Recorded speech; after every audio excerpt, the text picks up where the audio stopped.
नमस्कार, मैं पूजा शर्मा आज नवरात्रि के दूसरा दिन ब्रह्मचारिणी माँ की कथा लेकर आई हूँ।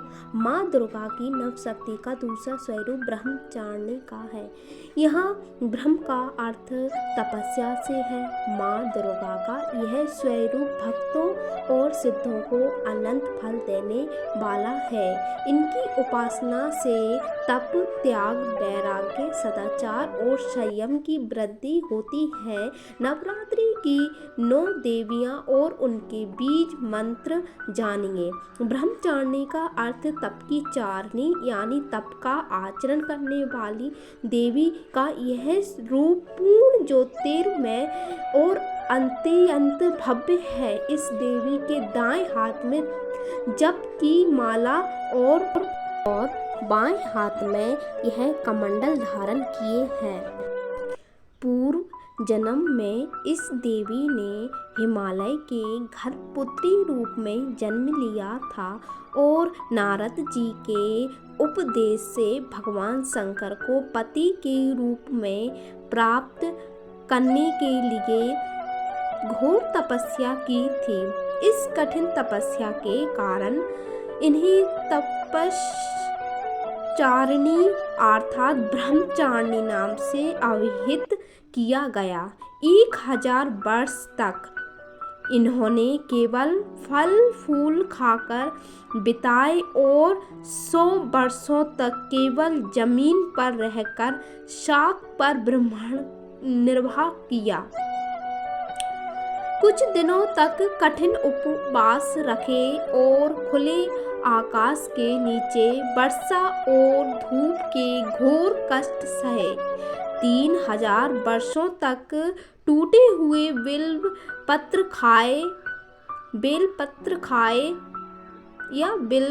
खाए और भगवान शंकर की आराधना करती रहीं। इसके बाद तो उन्होंने सूखे बेलपत्र खाना भी छोड़ दिए। कई हजार वर्षों तक निर्जल और निराहार रहकर तपस्या करती रहीं। पत्तों को खाना छोड़ देने के कारण इनका नाम अपर्णा नाम पड़ गया।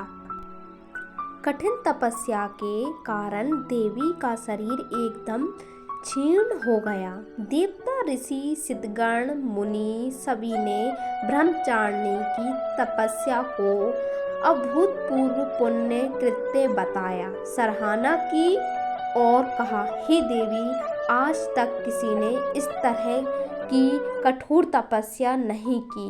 यह तुम्ही से ही संभव थी।